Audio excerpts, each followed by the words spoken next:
again. Yeah.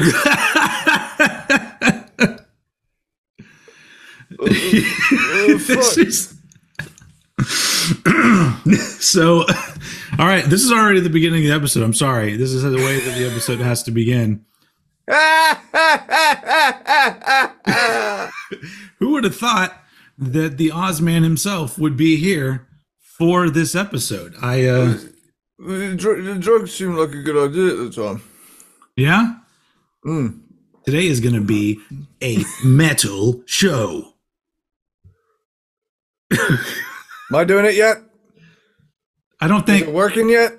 Did you turn yours on? I did it. I did an update. Where do I go? Where do I go for this? Dude, this is not the right time for this. I'm just kidding. We're going to do it right now. You go to your system settings, I think. Fuck, I already forgot how to do this. System settings. And then you go to... sorry, guys. This is not a very interesting part of this thing. Oh, no, that's not system settings. At the very top, you see there's a little camera, like a green icon that has a camera at the very top of your screen. You see a green icon? Or a camera icon? Does it say view? No. It'll be on the right side of the screen. Oh, yeah, I see it. Yeah. Click it. Yep. And then you can turn on reactions, and you could also make your thing look all fancy like mine, where it's all, hey, this is professional and shit. Let's have a quick. I think I still need another update. I think I downloaded an update last time, but I'm not sure if it installed it. Oh, okay. Well, so for those of you, especially in the podcast world, that don't know what we're talking about, I've been randomly discovering that there was an automatic update, because I'm weird about updates, and I will do them immediately. I'm so like OCD about it. I can't relax until the update has been done. So apparently this new update to Mac OS has made it to where when you're using the Mac camera, you can turn on gestures that will make things behind you happen. Like if I give a thumbs up like this, you get some fireworks behind you, and you can set up looks like fancy studio lighting. Like I feel like this is how it looks when like people on the news are doing special reports, and then everything's all blurry behind them. I love it. It's fucking cool. Anyway, so that's what that is. But eventually Eddie will get his shit updated. But once you do, whenever you're using your camera and you see the little camera icon, you can click on it and it will have the other options. Everybody out there do that. Do you use the camera on your Mac? Do it, because it's just fun as hell. Anyway, sorry, that ruined the whole Ozzy thing. So obviously we're doing. Hey! You gotta. God bless you. It's only gonna work if you get up from your chair and you do that weird leap in the air that he does. I guess he doesn't do it anymore, but he used to do it all the time back in the day. This was a split-second decision as well. I wasn't even going to do this, and then I realized I had all the components. I have a kind of roby black shirt, the Ozzy purple round sunglasses, and this Metallica Master of Puppets crucifix that I had kicking around. Nice. Yeah. So obviously today we're doing Ozzy. This is part one. Ozzy Osbourne part one, because Ozzy has 13 albums. One of them being a covers album, but we decided to do. Yeah. Remember that, Ozzy? Back in the day, you did a whole bunch of albums. Come on. And then, so today is the bottom 6. And tomorrow, next week will be the top 7. And it's a long time coming, because we did Black Sabbath, and so I feel like you got to do Ozzy, especially in this day and age where Ozzy's an old man, and he's surprised everybody by lasting as long as he did, but.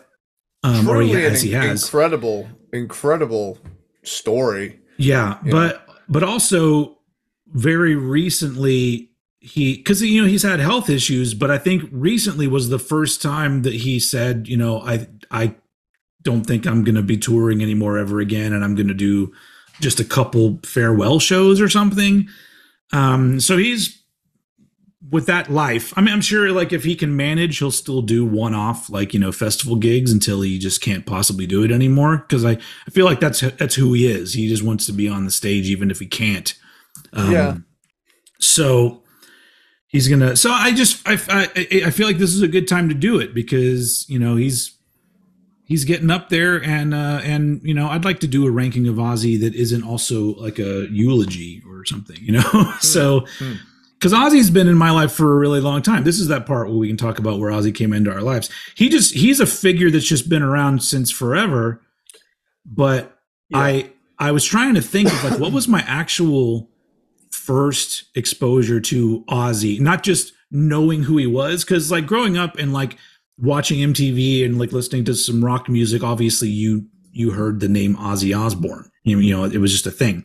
But I think the very first actual exposure to him and his singing, I guess, was it had to have been 1988 because I remembered being a young kid, so I would have been 10, and I saw the video for "Close My Eyes Forever" by Lita Ford, and then this weird looking dude was singing the song with her.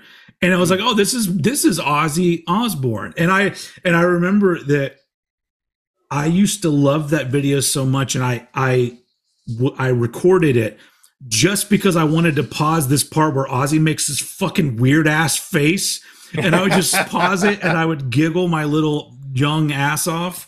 Yeah. It's just like that part where it's like, you never be this. And he does this turn to the camera and his face just looks fucked up. And I was always just like, that's hilarious. But the very first Ozzy album I ever owned was No More Tears. And because, by that point I was 13 and getting into a lot of rock and metal. And then that album had so many like hits off of it that eventually I was gonna get it. And then I've been a fan of Ozzy's ever since. For you, so this is one of those weird ones because you probably Ozzy is like a big figure in the world, but is he super huge in England? Like, is he like everybody knows who Ozzy is over there, even if you don't listen to metal?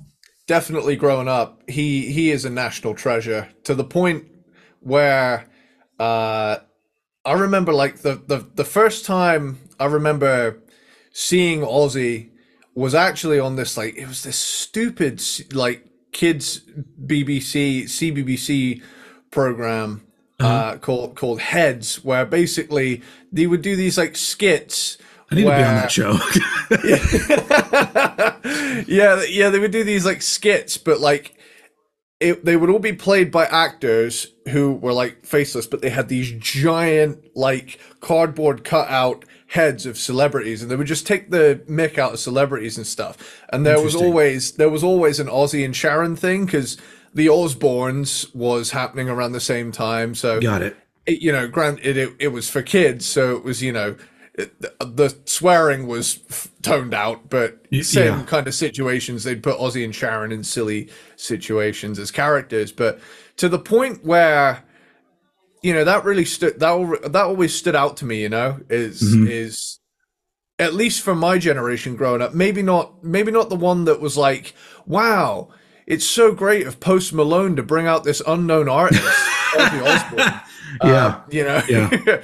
So that's definitely, that was one of the first times I felt like, oh wow, I'm no longer the youngest generation now. I remember that it was like a distinct moment where I was like, the fuck do you mean everybody knows who Ozzy is? And it was like, well, the Osbournes hasn't been filming episodes for a long time now, and I was like, oh my god. Once that was the first time I dealt with my own mortality. Well, I mean, Ozzy has continued to do like television type stuff, but since like the internet and cable had just blew up into this big monster, it's not like everybody's watching the channel that the Osbournes is on. No. So whereas around that time, Osbourne started early 2000s, I think. Yeah, 2002, and, I think it was. And no, it was earlier than that, I think. Was it? It might be. I don't know, but anyway, I'm sure we can look it up at some point. But but yeah, so now he is somebody that I guess a lot of people still know, but he doesn't have that platform where like everybody has seen him. So the younger generation, you know, some know him. My daughter knows him, but just because of me. So I can confirm, by the way, that it ran from March 5th, 2002 to March 21st, 2005. Oh, okay. Okay. Well, there you go. But yeah, like as a figure, he was definitely always present in, you know, British culture, at least. Yeah. You know, as an icon, you know, everybody's like, hey, that crazy old British rock star Ozzy. He's great. But well, I think since I first discovered Ozzy, I don't think there's ever been a year that there wasn't something involving Ozzy that was on my radar. So he's just literally, I don't think the dude ever takes a year off, even though he's not doing an album every year or whatever. It just seems like there's always something going on with Ozzy. I guess it also helps when your entire family minus one are in show business now, you know. So I guess that does something too. Whereas my favorite thing is that you know, Kelly Osbourne is, you know, she's whatever, she's Kelly Osbourne. She's made her own career, but I love how she's become kind of a TikTok meme. Which is that thing when she's because was she one of the people on The View? I don't know what show it was. It was The View or something. The who's going to be cleaning your toilets, Mr. Trump moment. I love how she says it with such conviction and then realizes how fucking awful it is. It's like, if you take away all the Mexicans, who's going to be cleaning your bathrooms, Donald Trump? I mean, yeah, she immediately backtracks. It's one of those like kind of. Is it a Freudian slip or is it just realizing that you fucked up? I think she was trying to make a point, but didn't do a very good job of making it, because there are a whole lot of quote unquote immigrants that Americans rely on for things, and a lot of them don't think about that. I just think that was a bad association, because not every Mexican is a janitor. So yeah, it's definitely one of those where like you think you've got such a strong one in the chamber, and then the moment you fire it off, it's like, oh, that's my favorite thing about that clip, is just pausing it at the look on her face when she's delivering that line, because she's like, oh, she means this shit, and then immediately goes, yeah, it's a Dr. Emmett Brown moment, you know, when the card like comes off of the thing and sets fire to those drapes or something, where he immediately goes, it's like that, yeah. Anyway, that's I'm sorry to bring up another internet thingy, but it also another one where the face makes me laugh so much is and I can watch this over and over again. I'm sure you've seen it. There's some internet broadcast going on with these two girls, and people are putting things in the comments, and somebody says, hey, can you say happy birthday to Nick Gurr? And this woman says that and then doubles down because her friend goes happy birthday, and then she says the name again, and then she realizes what she's just done. Yeah, and that's another, like, I pause it and I just go, this is the funny, because it's so perfectly done, because not only is it funny that she realizes it, I dare say she looks like the kind of person that this would happen to. Like, it's just, everything about the clip is 100% perfect. Anyway, but anyway, so the internet has become this thing where half of it is annoying to me and the other half is ultimately entertaining as fuck all the time. Yeah. But we're gonna be talking about an artist that started when nobody knew what the word internet meant. And computers were giant things in a room, like in Superman 3. And That's but I mean, Ozzy's career as a solo artist started in 1980. So and we're dealing with albums from 1980 all the way up to 2023. Was that the last one he did? 2023? 2022. Yeah. 2022. So and so we're doing our bottom 6. And we should just jump in because I'm pretty sure we both have the same 13. We might not. I almost went different with this one, but I'm gonna let you begin. As usual, throw it over to the Ozman himself, Eddie Sparxx for his number 13 Ozzy album. We didn't do our we didn't do our little. Oh, I suppose I didn't actually do where Ozzy came into my life as a singer. Oh, I'm sorry. You would okay. There you go. Go ahead. Well, I'm pleased to announce that this is not only a GTA San Andreas discovery. Oh, okay. This is also a GTA Vice City discovery. So he has 2 songs in the GTA series, which is, if you haven't heard this from me before, this is your first episode. The Grand Theft Auto games essentially, well, next to Guitar Hero, essentially shaped my entire music taste growing up. Yeah. And Bark at the Moon was on Vice City, and that's a great song for car chases, man. I'm just saying, there's something about being chased through a fake Miami to that song that is just transcendental. Yeah. And Hellraiser is in San Andreas, and that song fucking rules, dude. Sweet. Yeah. Yeah. Wait, so, do you since we're mentioning that song, do you prefer the Ozzy or the Lemmy version of that song? I prefer the Ozzy one. I feel like it's got more atmosphere. Like, me too. I think the Lemmy one's cool, but it doesn't have the that synth aura around it that just adds that extra level of oomph to it. You know, I think both versions are cool, but I'm definitely going the original Ozzy version. Same here. Yeah. So with that, I suppose that leads us to our ranking. Mm-hmm. And I think this might be a match on the first one. And I've gone with number 13 is 2005's Undercover. Yep, same here. Same here. I'm not getting anything, but I'm trying. I'm trying to get the lasers. I did the fireworks for those of you in podcast world.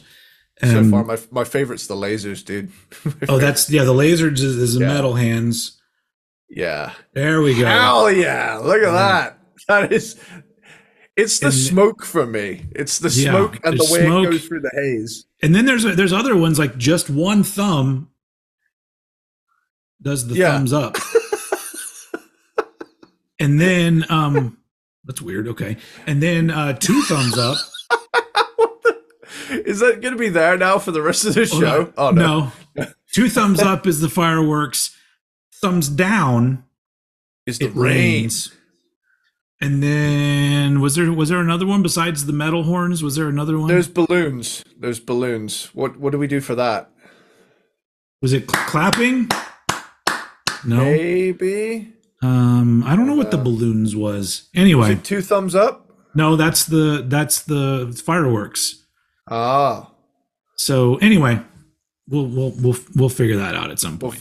I mean, we found it by accident last time, so I'm sure it'll show up. It'll show up. But yes, Undercover is also my number 13 because we're notorious for putting cover albums at the end. And for an obvious reason, it's not original material. Yeah. And honestly, I think it's a bit of fun. Yeah. But the entire time I was thinking, yep, this is a great song. But I'd rather be listening to the original, even though, there definitely was that thing of, Mississippi Queen. Hell yeah. Even with Jerry Cantrell on guitar and Mike Borden on drums, it's still pretty boring overall. It's fine. The only thing I really like about it is it's clearly Ozzy giving us a look into his influences, and so that's fun. But that's basically it. Yeah, I definitely, and this is to me also. If you were gonna tell me like what a set list of songs that Ozzy would consider influences are, this is exactly what I would expect. Yeah. I definitely knew 21st Century Schizoid Man was going to be there. I definitely knew Fire was going to be there.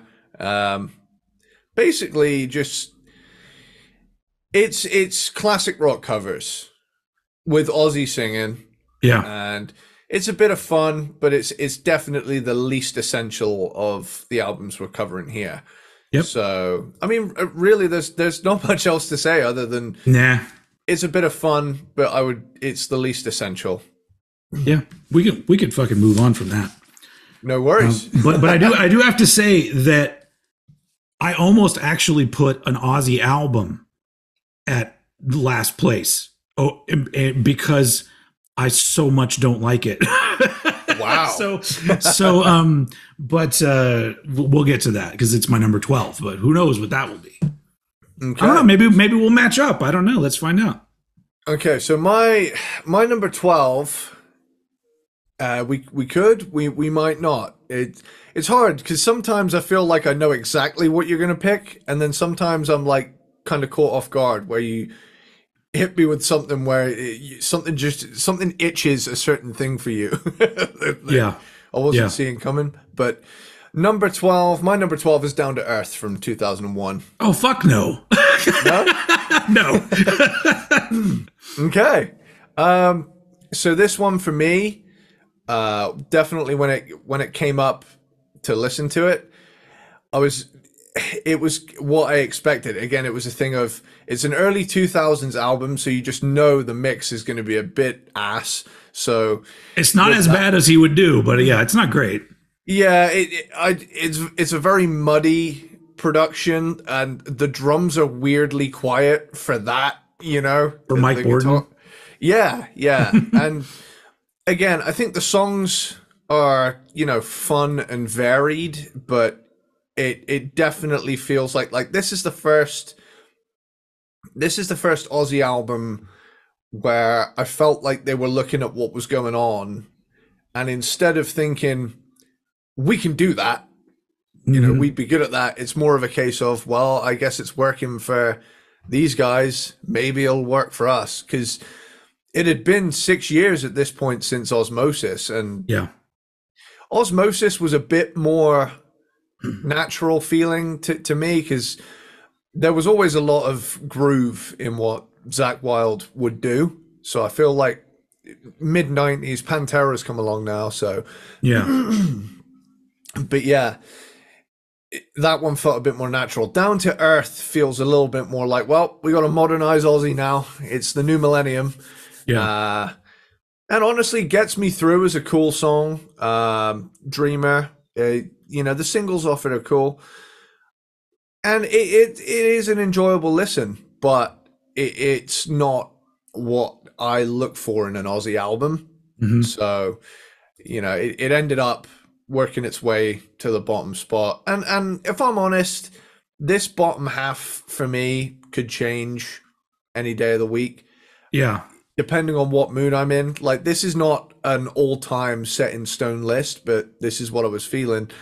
And Down to Earth ended up working its way to the bottom because, well, down to the bottom, more like. I feel like this first half is, I'm way more confident in it than the next episode. Those are the ones for me that are going to move all over the place for the most part. It's tricky because there's a lot of different characteristics to those first six, because you've got a different guitarist every two albums. Yeah. You done with that one? Yeah, it's fun, but it ain't what I look for in an Ozzy album. So my number 12 was almost my number 13 because I just really don't like this album. Okay. It's his most recent album, Patient Number 9 from 2022. And it sounds awful. Like, it's pretty blown out, isn't it? The production, it's like It's compressed all to fuck. It's poorly mixed. It is like it does sound kind of blown out. The motherfucker. Okay, Andrew Watt is his name. I've talked shit about this guy before. Stop going to Andrew Watt to do shit. Okay, because I've never heard an album that he produced that I thought sounded good. And the dude, him or the engineer that working on this, they do not know how to use auto-tune or pitch correction because they don't know how to mix it in. So all I hear is Ozzy with a layer of auto-tune over his fucking voice. I know he's an old man now and he needs a little bit of help, and I'm fine with that. I have no problem with using all the possibilities that technology has opened up for us. That's fine. No problem whatsoever. But I feel like Andrew Watt is one of those producers who wants to make an album where it's rock, but the hip hop fans are going to be into it too. And I'm just like, no, we don't need that. Just make a fucking rock album. And if it's good, people are going to get into it.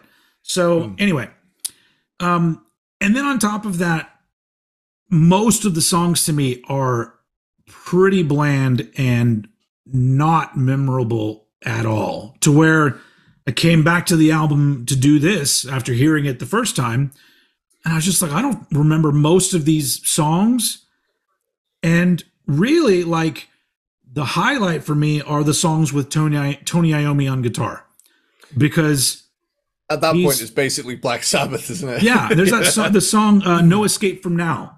I enjoy that song, but it's like, it's a weird thing because like the previous album that he did had a couple of like names on it, but this one is like an all-star cast, and it still doesn't save the album at all.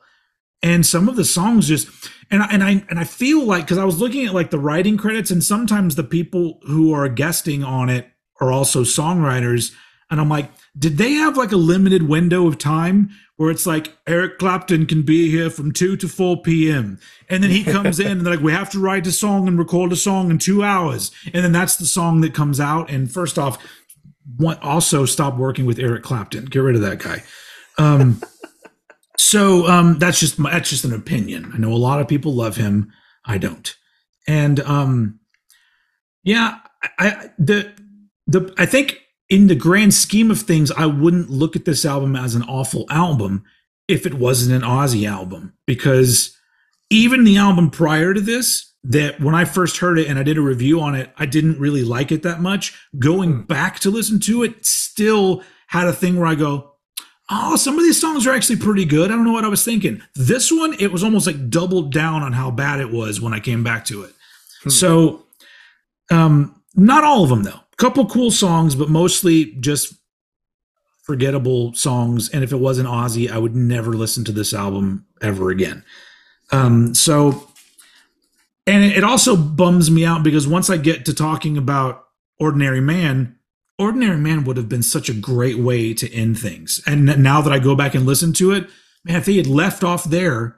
So I'm hoping that he does put out another album, and I think he said he's going to, because I want something better to be, if he has a last album, or when he does, I want it to be something that I can look at and go, not bad, Ozzy, pretty good. At least. Not me going, this album sucks, but it's okay because Ozzy's on it. No, I don't, not interested in that. So really only one more album in this entire ranking that I have shit talking to do about. And that's my number 11. But when you think about it, he has fucking 10 albums of material that I cannot talk shit about because I go, so much good shit about them. Yeah. So yeah, I had to get it out of the way. So Andrew Watt sucks. Let's move on to your number 11 Ozzy album. Cool. So my number 11 Ozzy album ended up being Scream from 2010. Okay. And honestly, it pretty much just came down to a similar reason as Down to Earth, where it was kind of like, there's a certain cheese factor to this album at points where I feel like they were like, hey, Ozzy, this is the style of rock song that the kids like. Not that it's all like that, But Yeah. I definitely got that vibe at points where they were definitely tapping into. I know it sounds derogatory, but I feel like it's experiencing kind of a resurgence. Are you familiar with the term butt rock? Yes. So butt rock, is that like Nickelback and stuff like that? Yeah, that kind of that mid 2000s, bro hard rock, It's to me, butt rock is like, it's almost like a marriage of, you take some elements of new metal, but then you make them all like stripper songs. Yes, exactly. Yes, that's literally it. Yeah. It's new metal for guys that get laid. Yeah. So yeah, yeah. It's again, it comes down to, I think it's a fun listen. Anything with Ozzy on it is a fun listen. I think it was this album too where he was doing that. I don't know if he did it in multiple places, but I saw a video where he was pretending to be a wax figure version of himself. So he's just standing going, and then like people come sit next to him, and then he comes to life and scares the shit out of them. I was like, he is too good at pretending to be a statue of himself. I think that was around this time, around this album. Also, I'm talking about this album later, but every time I hear the name of this album, it always bums me out, because originally he was going to call the album Soul Sucka, and I went, that's fucking great. And apparently, like, the metal community was like, no, and so he under pressure changed it to Scream, and I'm just like, look, that's still fine. Come on, Soul Sucka's pretty cool. Yeah, Soul Sucker should have been the one.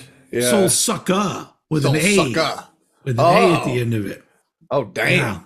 Yeah. That was a bad choice, Ozzy, but still, whatever. Oh my god, yeah, you're right. Soul Sucker. Oh, that's it. Ozzy should have doubled down. Yeah. Fuck, man. Because there's a song called Soul Sucker on it, but I don't know if he even changed that to Soul Sucker because people were so mad at the title, and I'm just like, let Ozzy be Ozzy, you fucking assholes. Yeah. Yeah. Oh, it's a pretty good, it's a good, fun listen. Yeah. But it definitely, to me, it has that. It's 2010, butt rock's killing it. Yeah. Let's have Ozzy doing the butt rock thing, and I ain't got nothing wrong with the butt rock. If anything, it's I do enjoy some butt rock from time to time. I consider it the way I would describe it is I would call it the bastard love child of hair metal's attitude paired with post grunge's presentation. Yeah. So you got the dick swinging energy, but dressed up like, still a deep guy, Yeah. Yeah. Cool. So yeah, that's Scream. All right. My number 11. So this is the last album where you're going to hear me talk shit for those of you who might be big Ozzy fans and you are mad at my attitude. Cause I whatever. It's like just if in case you're new to this, if you go to look at most of the stuff I do on YouTube, I only talk about music I love. So it's instances like this when I get to like spit a little venom finally, and it's because I don't like doing that. But this is it's like a safe space where I feel like I can do this. So my number 11 is Black Rain from 2007. I did the Rain thing on my camera. Anyway, so this is his 10th album. So this, I wouldn't call this like necessarily a bad album. It's just the songs are all just okay. And this is that point where I think Zakk Wylde and I went our separate ways, because I was just like, dude, the wee wees are getting old. Because he literally every single song, bum bum bum bum wee wee, bum bum bum wee wee, bum bum bum wee wee. All right, Zakk, we get it. They don't need to be in every 5 seconds of a fucking song. And then ever since then, Zakk has just put out shit music. So anyway, I'm not a fan of Zakk Wylde. I'm a fan of Zakk Wylde as Ozzy's guitar player, and that's pretty much where it ends. But I just think his guitar playing on this is just annoying, and there's a lot of really generic riffs, and I have a feeling the songwriting process is sometimes a lot of like, because I don't know if Ozzy can play guitar, because there are so many artists that you know that the way they write songs, like you hear about like Michael Jackson would write songs by talking into a microphone and going bung dum bung dum bung dum bung dum, and then giving it to somebody like play this. And I feel like Ozzy probably does that too. So maybe it was just like an uninspired period for the band overall, or for Ozzy. But it didn't age well, and the production's kind of weak. I do like the song "I Don't Want to Stop," even if it's got too many wee-wees all the way through it. I'm going to refer to that as a wee-wee from now on. That is a stomper of a song. I'm not going to lie. I did, the first time I ever saw the music video for it, I was like, oh man, they went the butt rock route, but I can't lie. It's an infectious song. It's a really great song, but like when I sing the song, I have to sing the wee-wees. It's like, I don't know what I do, and all I know is I don't want to stop. Wee-wee!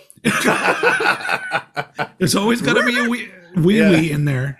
But yeah, I don't, this is like one that I just feel like it's such a, so I don't know. They had to put out an album. They didn't have strong material. They did their best they could with it. I don't know. I just know that for overall, this is one that, like I have it in my Apple Music library, and I'll see it come up and I always go, I never want to listen to this album ever. But I do want to hear I Don't Want to Stop, because like that's a good single. So at least they had that going for them. But that, ladies and gentlemen, is the end of my shit talking, because everything else I think has a lot of strong qualities. And Zakk Wylde wasn't going all crazy with the wee-wees. He did them tasteful wee-wees, not all wee-wee all the time wee-wee. Okay? I wonder how many times can I say the phrase wee-wee in this episode? Anyway. A lot of wee-wee action this episode. Yeah. We like a bit of wee-wee on Crankton, right? So I guess that brings me to number 10. Number 10. Funnily enough, my number 10 is Patient Number 9. So yeah, I have a lot of similar criticisms you have towards this album, but this one for me grew on me quite a bit in terms of I've heard it several times, because when it came out, I believe Rob Trujillo plays bass on some of it, on a good portion of this album. Yeah, and my girlfriend has a massive crush on Rob Trujillo. Yeah, and so anything he's involved in, she just goes in absolutely hard. And he's back with Mike Muir with doing some Infectious Groove stuff. Yeah. It's done wonders for getting her into funk metal, because nice. Yeah. I'm working her up to Primus. She hasn't quite reached that level yet, but there is like a video of him and Les Claypool like playing a song together, dressed as cowboys or something. I can't remember that. Yeah, I remember that. Yeah, it's working is all I'll say. You just got to I've run into, over the past, this millennium, I've run into so many cases where people don't really know Primus, and when you say Primus, they think of the South Park theme song, and I'm like, yeah, that's not really what I mean, I guess it's kind of Primacy, but no. it's like that's like 40 seconds of Primus. Like, yeah. Yeah.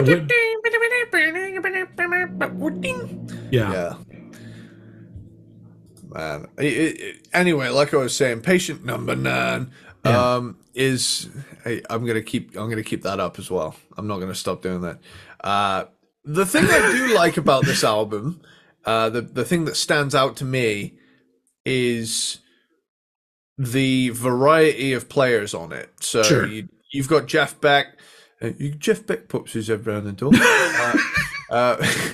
You got Mike McCready, Zakk Wylde. Zakk Wylde appearing on a good portion, like almost a third of the album. Mm. Tony Iommi appears at points. Yep. You know that they're. I agree with you about the production. I don't particularly enjoy this style of way too blown out low end. I think there's a difference between having a good balance of everything and there being a good low end chunk to it. There's a difference between that and having the bass so overpowering that it just compresses everything else to hell. I just don't understand this obsession with modern production and compression, because like people are convinced bass is the only good frequency anymore, you know? I guess I just know that like I just miss albums feeling like you're in a world listening to the album, but everything in now is just focused in the middle. Yeah. And I don't know if it's because they expect so many people to be listening on their iPhone out of the iPhone speakers. I have no idea. I think it had something to do with radio in the beginning, but what people don't realize is that radio is compressed anyway. Yeah. Like you're compressing something that's been compressed at that point, and then it sounds just lifeless. Do you want to know something that I from when I was younger, I always thought was weird? We may have talked about this in another episode, but did you know that like especially on like top 40 radio, like pop radio, that some songs will be played faster than they're normally played so they can fit in more songs? Huh. I don't know if it happens anymore, but I remember like my first memory of this and always trying to figure out why was Nirvana had gotten so popular in around 92 that they started playing Smells Like Teen Spirit on the top 40 radio station. Yeah. And they would play it and it was always slightly faster than it's supposed to be. And I'm just like, yeah. And I'm like, why is it like that? And then later on, I remember, I don't remember where it was. I read some article about how on those particular type of stations to fit in more content, some songs would be played, or they would have a version where it was sped up slightly because apparently every few seconds counts or something. But it's weird. And people think TikTok is to blame for people's attention span. Well, it's not sped up that much. It's not sped up that much. That's a different story. But anyway. Bring your friends. Anyway, sorry. Go ahead. Patient number 9. Number 9. It's, again, like I'd say, it's fun because Ozzy's on it, and I think some of the songs are stronger than others, but the production on this album, for me, I just feel really lets it down. And I am 100% with you. I think albums need to go back to understanding, or people who make albums need to go back to understanding that. I mean, who am I to say? You know, for a start, this is my opinion. However, I do believe that. I genuinely, wholeheartedly believe that rock mixes peaked in the early 90s with the mixture of the atmosphere of old style produced, like the 80s stuff. They got really good at having reverb and space while also having a lot of grit and weight to it. Like, so... Yeah. For example, a prime example of this is No More Tears. He agrees. Yeah, she does. She's loud. She's a very loud girl. That's my pit bull, who's probably mad. I misgendered the bitch. I'm sorry.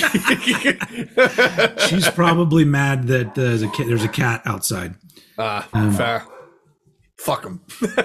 Anyway, I'll mute myself while you continue what you're talking about.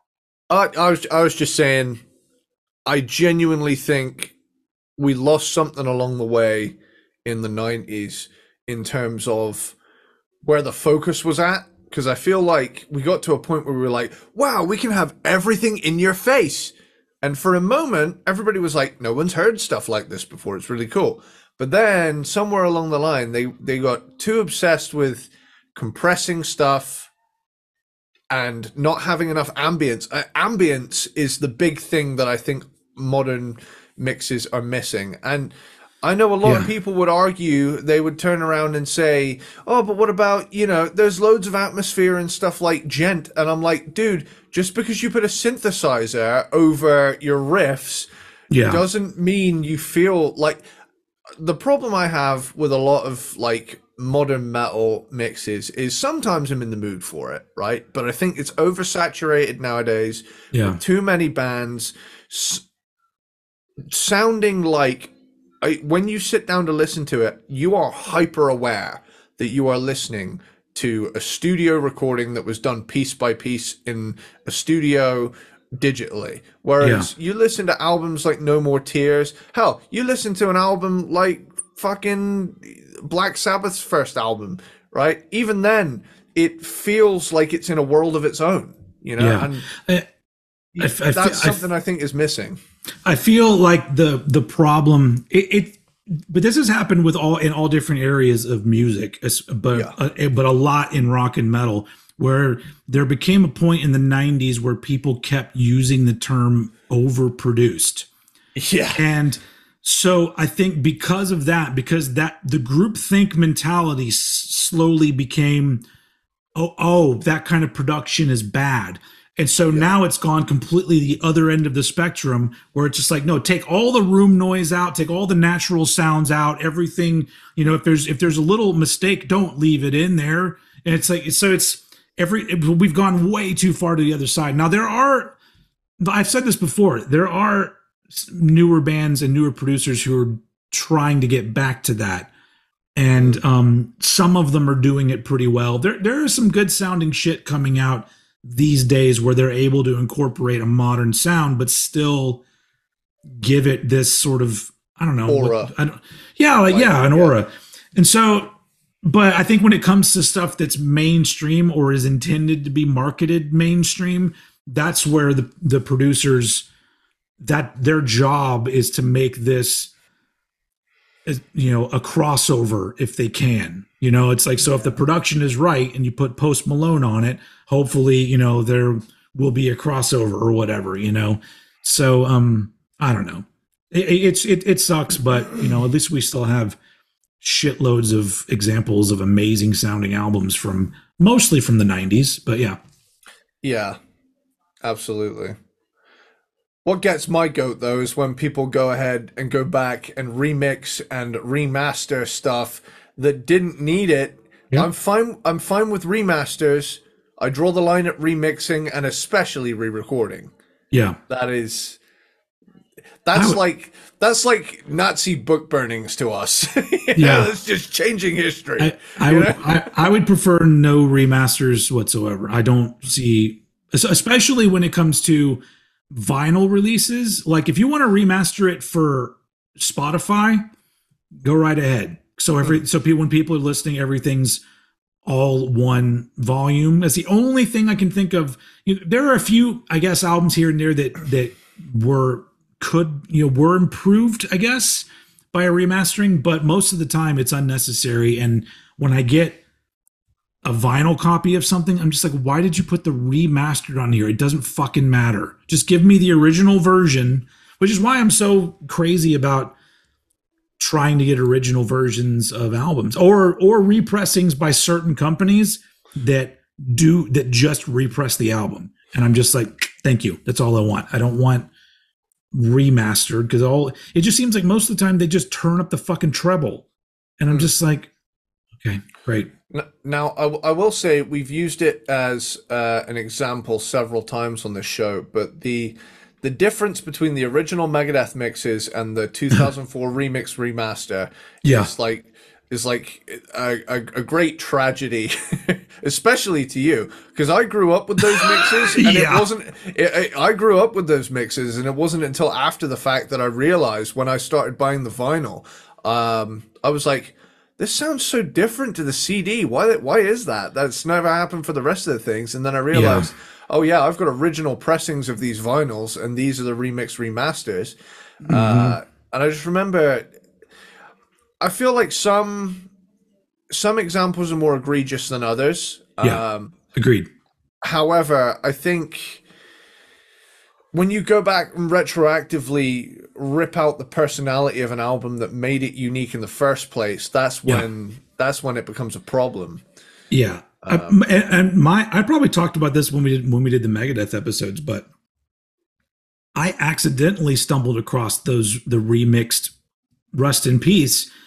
And I wish that there had been a camera in the car with me. So because for the first, you know, I don't know how long I got Rust in Peace first around probably 92-ish. And I had it on cassette, and I had that cassette for such a long time that I remember, like, sometime around 2000, I don't know, early 2000s at some point. I don't remember when that one came out, but I was at a used CD store, and I was like, oh, why don't I have Rust in Peace on a CD? Yeah, that's fucking stupid. So I bought it, not even paying attention to it. And I was like, this one has bonus tracks too, sweet. And so I pop it in my car when I leave. And immediately I'm just like, what the fuck have they done? What the fuck have they done? Is this defective? Because it's like taking an album that to me is pretty much perfect. Fuck it is perfect.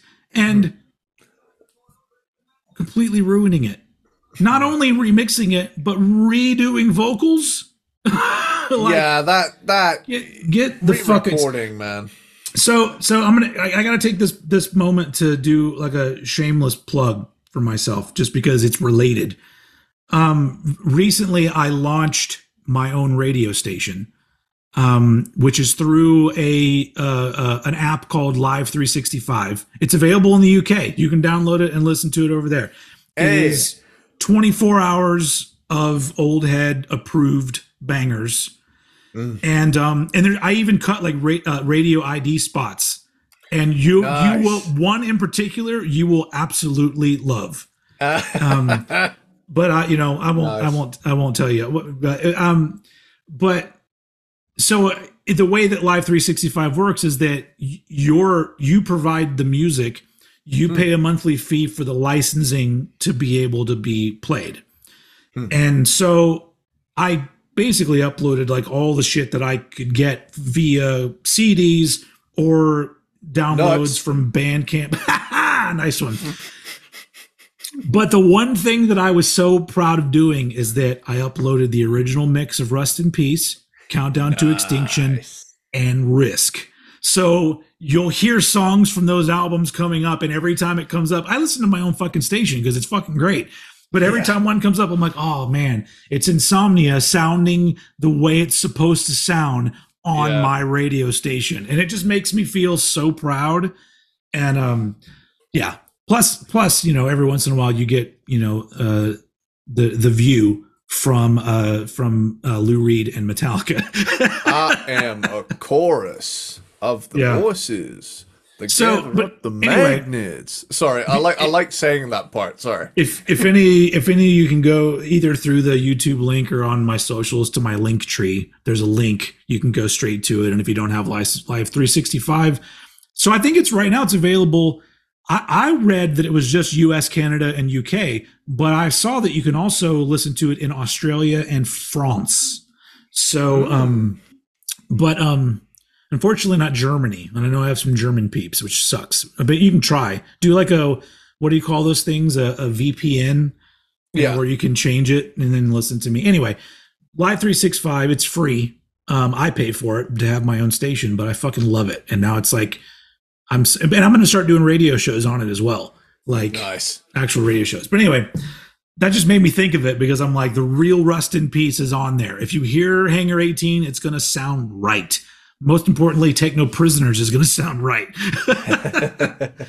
Anyway, but we're not talking about Megadeth. We are talking about Ozzy Osbourne. I was going to say, just jumping off of that Megadeth thing before we jump off that, where I was heading with that is, to Megadeth's credit, they have reinstated several of the original mixes of the albums onto Spotify next to the remasters. Yeah. So you can get Peace Cells, So Far So Good, so what? Rust in Peace, Countdown to Extinction, and Euthanasia original or remastered. But the thing that pains me is that Cryptic Writings and Risk, the two, in my opinion, most heavily affected by that, because there's like entire tracks that were removed from the fucking mixing board. Yeah. There's way more percussion on the original version of Cryptic Writings than the one that ended up being the remaster. Yeah. I don't know. I bet I know that it's gotten back to Dave Mustaine. He knows. He has to know. But he seems like the kind of dude that doesn't want to take the L, so he's never going to remove them. He'll compromise, but he'll compromise. Back down. No, he won't back. He's like Tom Petty in that respect.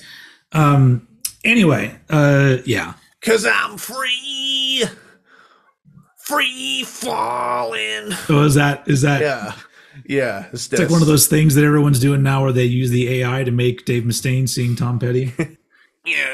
Into the great wide open.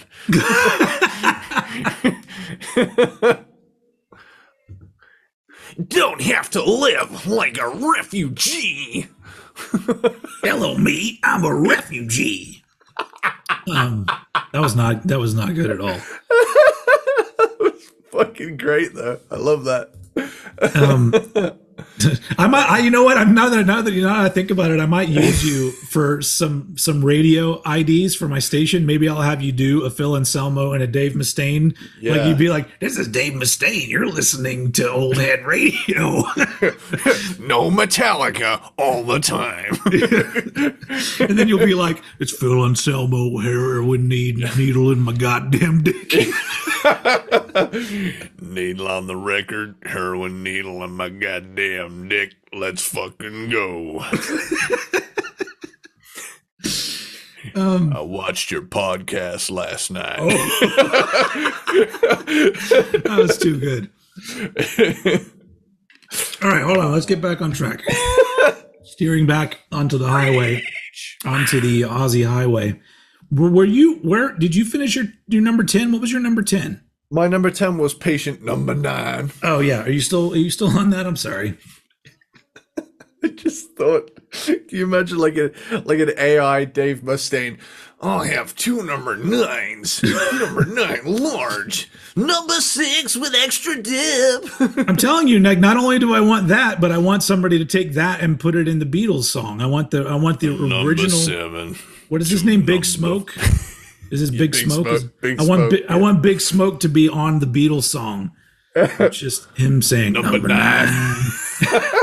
And the best part is, because it will have learned how to say number 9 from that, it will probably just go number 9 like perfectly.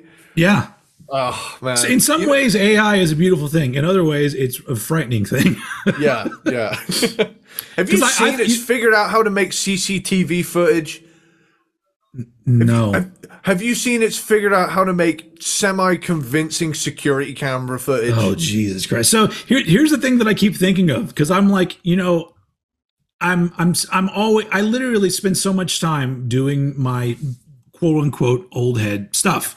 And I've been doing it nonstop, weekly, for 5 years, over 5 years. So I'm like, if I ever actually blow up and somebody wanted to fuck with me, there is so much audio of me that they could put together probably a very believable version of me saying anything. Dude, all they would have to do is take that clip of Kanye and just put your voice over it. And there's a lot of things I love about Hitler. Was that supposed to be me? That was a shitty impression. No, it was the Kanye. It was the original Kanye. Oh, is that what does he say it like that? He went on InfoWars. Jesus Christ. Some surreal shit happening on that. I remember catching a clip of that. We gotta stop dissing the Nazis all the time. No, we don't. Yeah. Why do people have to do that? Like, I miss Kanye being like a lovable, crazy person. Like, he's just like, oh, he's full of himself and he's a little bit insane. But now he's like, oh, no, now he's fucked everything up and I don't give a shit about him anymore. Because that period of Kanye where he put out that song Is it called Lose Yourself or Lift Yourself? Have you ever heard that? Probably at some point. So it's like a 3 to 4 minute track. And it's got a pretty cool beat, and the whole time it's building up, and he's like, "Are y'all ready for this?" And it builds up, and then finally at the end he starts going, "Poopity scoop, scoop, poop, poopity scoop, scoop whoop, poopity scoop, scoop whoop." Yeah, I've heard that. To me, like that's one of the greatest things I've ever heard. Just because he's such a he's a massive celebrity, and so many people downloaded that song and listened to that song. And they're like, "All right, we're getting ready to go." And most people were probably just like, "What the fuck is wrong with him?" I'm like, he was a genius at that point, guys. Yeah. Now he's a shitty person. And speaking of that, Ozzy just this is perfect. Because Ozzy, did you see that thing where Ozzy posted, fuck Kanye kind of post on Twitter? Yeah, I heard about it, but I don't know the specifics. Fill me in. So Kanye asked to use a bit of a Sabbath song on something. Yeah. And I'm gonna find the actual tweet. And Ozzy said no. And apparently, I think at a live performance, maybe Kanye did it anyway. I don't know the specifics of what it was used for, but he used it anyway. And so here's Ozzy's tweet. Are you ready? Okay. At first he added Kanye, so he doesn't give a shit. Ooh. Kanye West. It is all capitals too, all caps. Oh. Kanye West asked permission to sample a section of a 1983 live performance of Iron Man from the U.S. festival without vocals, and was refused permission because he is an anti-Semite who has caused untold heartache to many. He went ahead and used the sample anyway at his album listening party last night. I want no association with this man. That's his tweet. Oh, that is a dub of nuclear proportion. Well, not only that, but his wife, Sharon's jumping on too, and I'm just like, oh motherfucker, you're in trouble. Yeah. I mean, I know that he's rich and powerful or whatever, but not that powerful. Anyway, I love that. I love how that's come together. Where we brought up Kanye, Ozzy, and Kanye are hating on each other. Team Ozzy all the way over here on Cranked and Ranked. Baby. Plus, if somebody says don't use their shit, just don't use it. I don't care if you're an anti-Semite or not. Don't use it.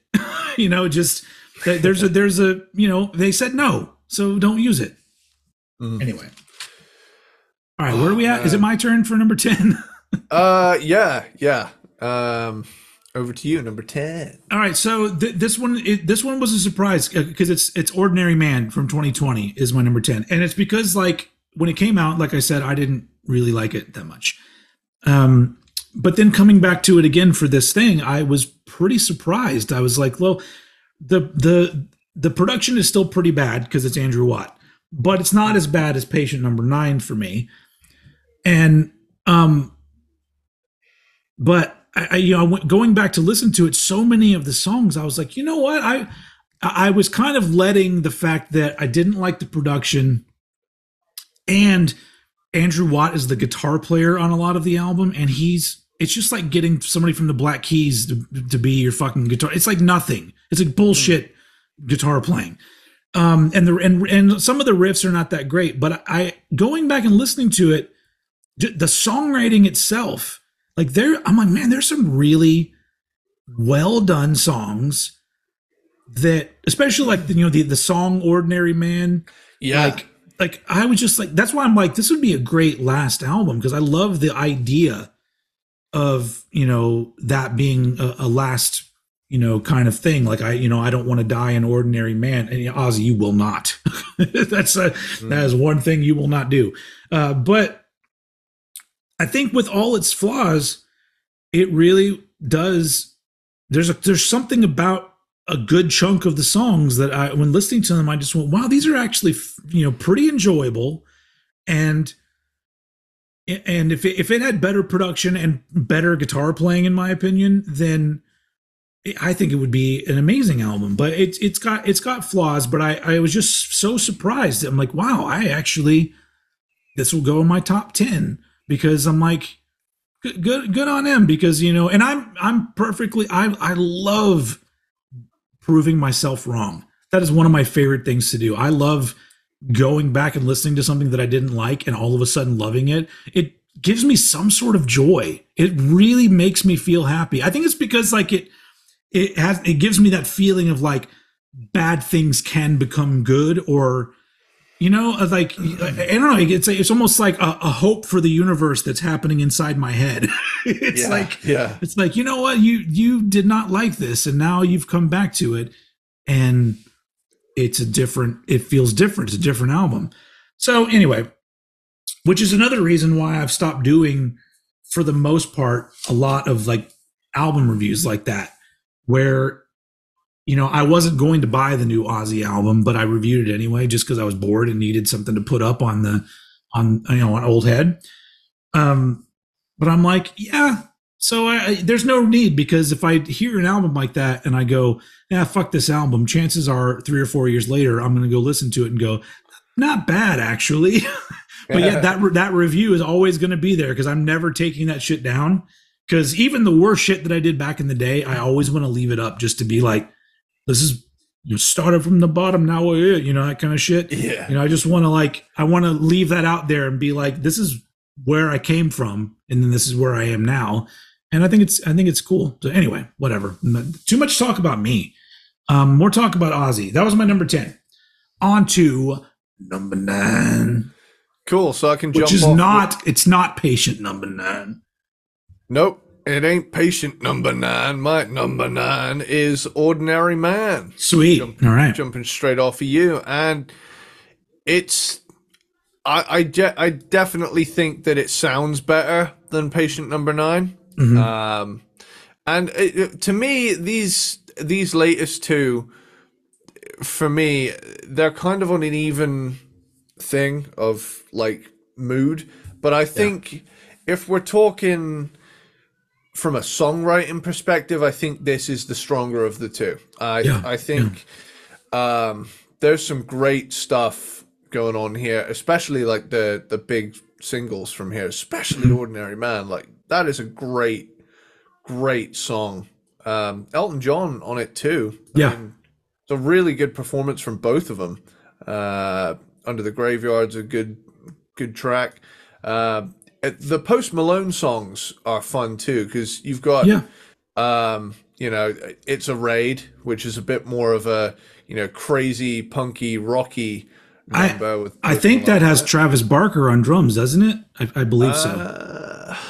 Right, let's have a look. Additional musicians. It would not surprise me. Holy shit, there's a lot of people on this. Wow, Tom Morello does guitar on tracks 8 and 10. I was unaware of that. I'm sure he's on it somewhere. All right. Either or, I believe it sounds right. Yeah, but do you know the crazy thing? I remember I was still in uni when this came out, and the thing that blew me away was I hadn't heard the song Take What You Want yet.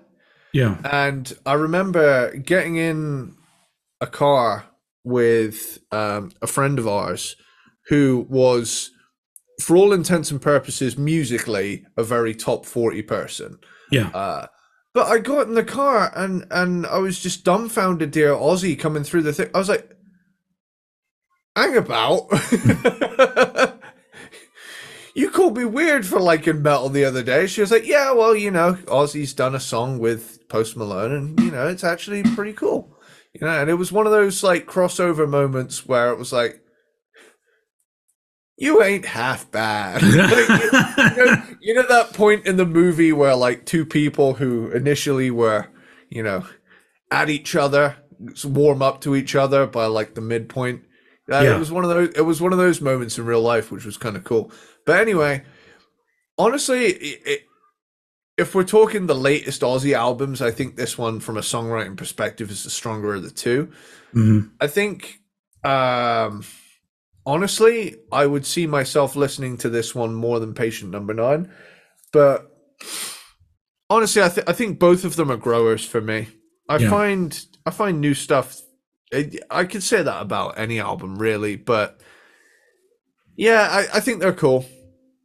I would like to hear more from Ozzy, before he retires. I think he has one more going on. So we'll see what that's like. Sweet. Is it my turn? Yeah. Over to you. All right, my number 9 is Down to Earth from 2001. Cool. And this isn't a weird album for me because it came out. So that's why it feels weird to me talking about the Osbournes being in 2002. Yeah. Because I remember, or maybe it was just one of the episodes was filmed when he was promoting this album. Because I remember there being an episode where he goes on some talk show and performs a song, and it's got Rob Trujillo on bass and Mike Borden on drums. Yeah, and that's something I forgot to mention as well. The lineup on this album is fucking sick. Yeah. So and so this album has I guess because now we're looking at over 20 years ago, and there's an odd nostalgic quality to this album now, because I did watch the Osbournes because I thought it was utterly entertaining and funny. And but when I hear songs from this, I just remember the Osbournes TV show, and I'm just like, yeah, man, it's crazy to think that was over 20 years ago. But yeah, Borden and Trujillo, that is one hell of a fucking rhythm section right there. Yeah. But I think Down to Earth is actually a really fun album. Like it's got that early 2000 production, which isn't great, kind of weak at times, but I think the songs are good. But I really feel like my enjoyment of this album probably is a little bit nostalgic, which is odd to have nostalgia for a time period where I was already an adult, but that, it is what it is. Fun fact about this album that I did not know, that, and when I read this, it used the word allegedly, but it's interesting if it's true. Apparently, Ozzy, when he was putting together songs, went to Rivers Cuomo from Weezer to ask him to write some songs. And one of the songs, so so Rivers Cuomo apparently wrote songs for Ozzy, or riffs for Ozzy or something, and Ozzy didn't use them.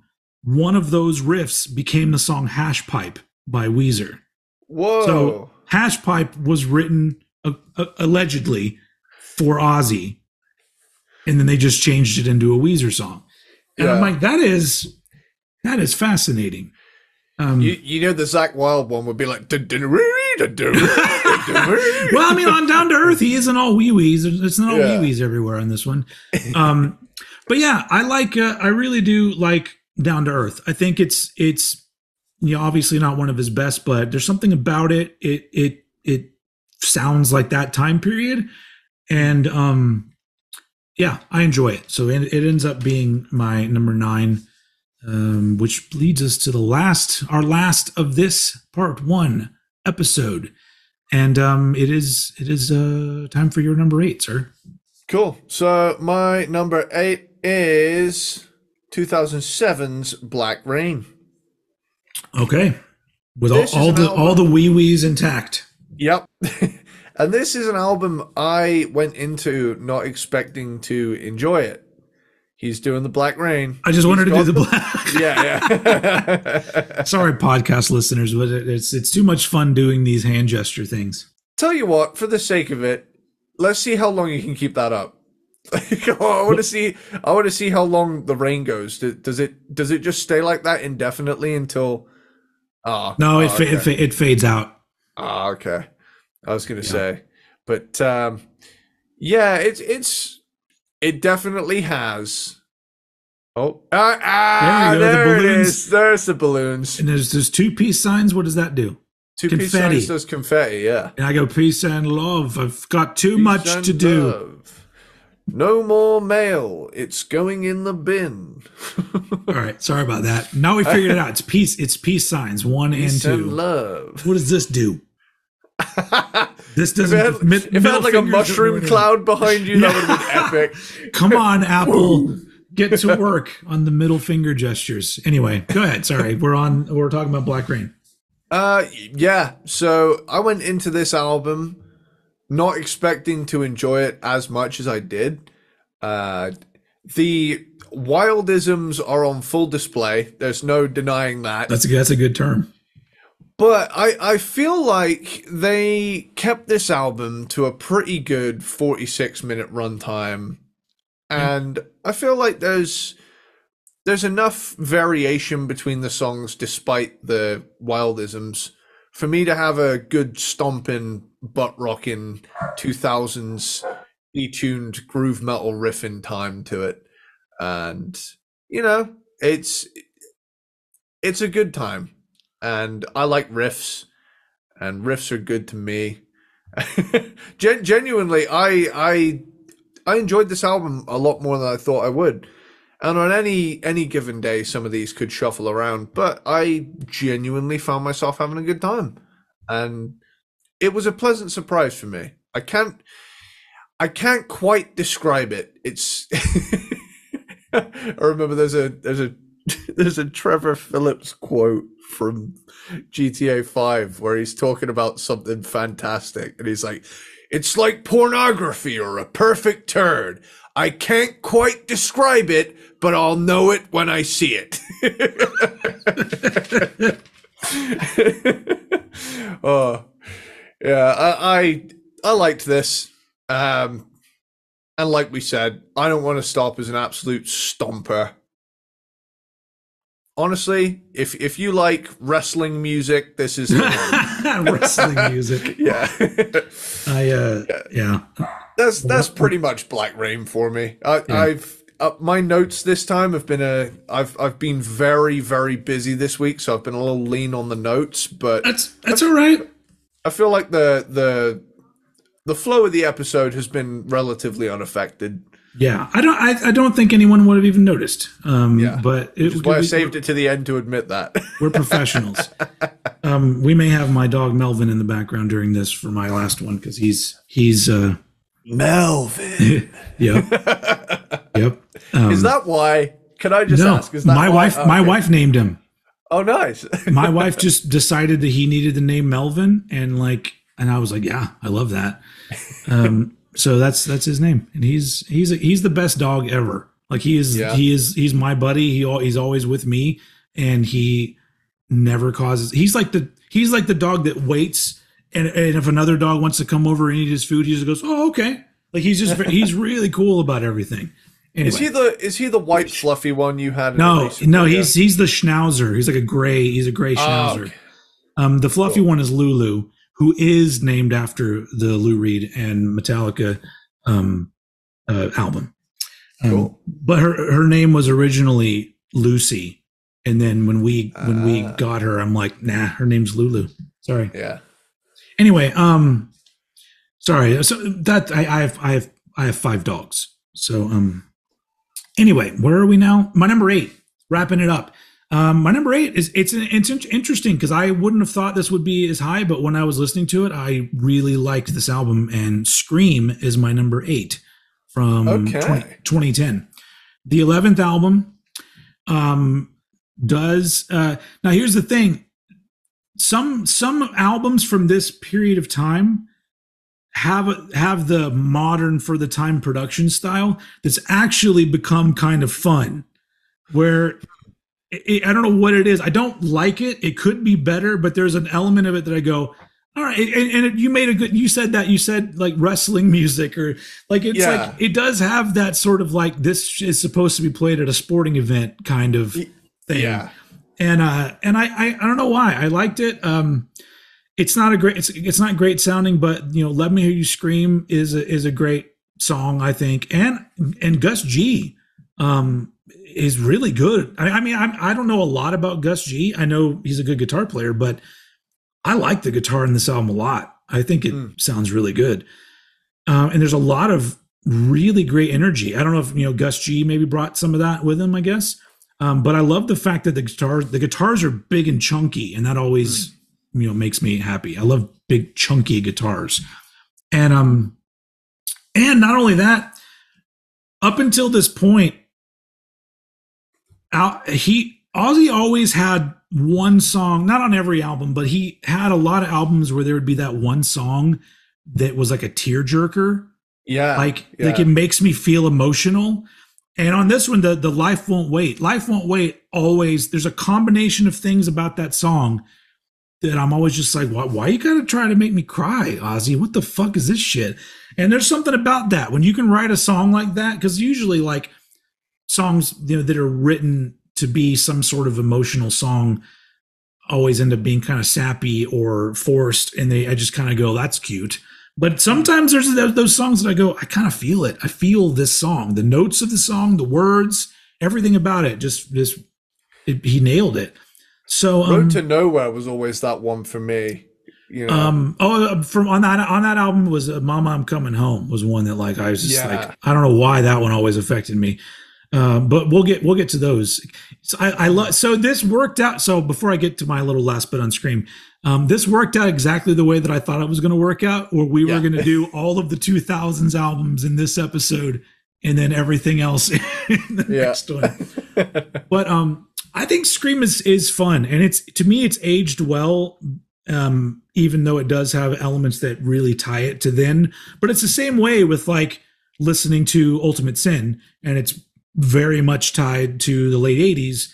Scream's very much a 2010 sounding album, and 14 years down the road I kind of listen to it and go, that's fun, that's you know, whatever. But yeah, so I was really surprised at how many of the songs how just the vibe of the album just feels good. I still think Soul Sucka is a way better title than Scream, but I agree. But yeah, that brings us to the end of part 1 of Ozzy. No, that doesn't sound right. I've never been able to do a good Ozzy impression, which sucks because I always God bless you. Because I've always really liked. He always said some really great shit. My favorite Ozzy quote still is from the VHS "Don't Blame Me," which like was his first sort of documentary thing he put out in like 91 or something like that. And there's that whole portion where he's taken to court because apparently his music has hidden messages in it or whatever. And the prosecutor guy or whatever is like he incorporates a technique that's called hemisync. And then it cuts to Ozzy and he's like, does this guy think I'm a scientist or a bloody rock star? I mean, the only sync I've ever heard of is the one you wash your fucking face in the morning. And I always thought that was a funny line. One of my favorite Ozzy lines is from what's it called? What the Osbournes? That part where he's going around, he's picking up shit from his pets, and he's like, "I live in an $8 million turd." That is great. Yeah. I like that one. There's that one episode where they're fighting with the neighbors, and like Sharon's like, is she throwing like fish or something, or like rotting food or food over at the neighbors? And they seemed like annoying neighbors anyway. I know Sharon, it seems annoying herself, but that particular episode, I know it was probably edited to make them seem worse than they were, but that the way they're presented, I'm like, fuck those people.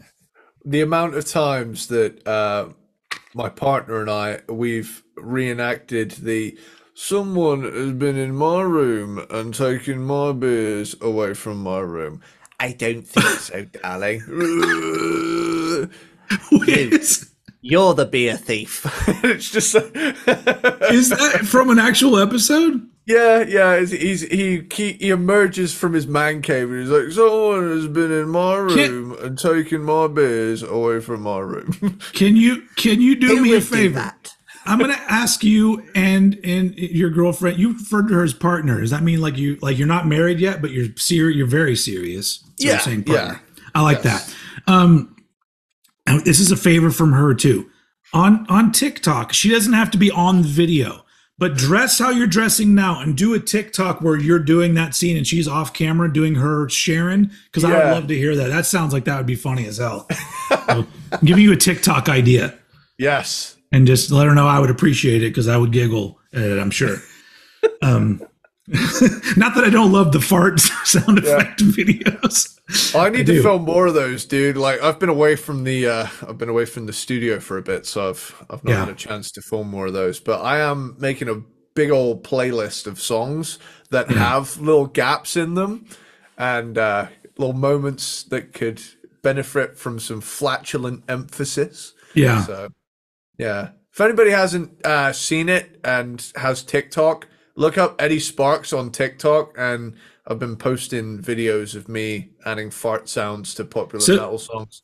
if I can request one, I may have said this before, but is it the Primal Concrete Sledge one? No, but this one is great because it has a gap followed by a yell, and it's the song. I think the song is FBLA. No, it's FBLA by Helmet. It's off of but it does like a and then he goes, ah! Like he screams, but there's a huge space where a fart would go right there. It's right in the beginning of the song, though. You'll hear, and it like has a little gap. I think it's FBLA. FBLA. Okay. Is it FBLA 2 from Meantime? No. It's from Strap It On. Oh, okay. All right. Bear with. How long into it is it? Because I think it's the beginning. Okay, I'm listening. Has it happened yet?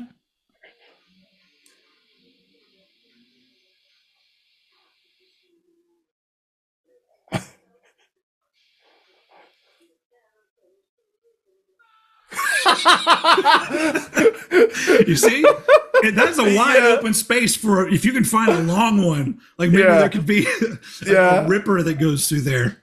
I know exactly which one I'm gonna use as well. All right, it's the really long wet one. It's like I can't think of good content for my TikTok, but I can give you some ideas.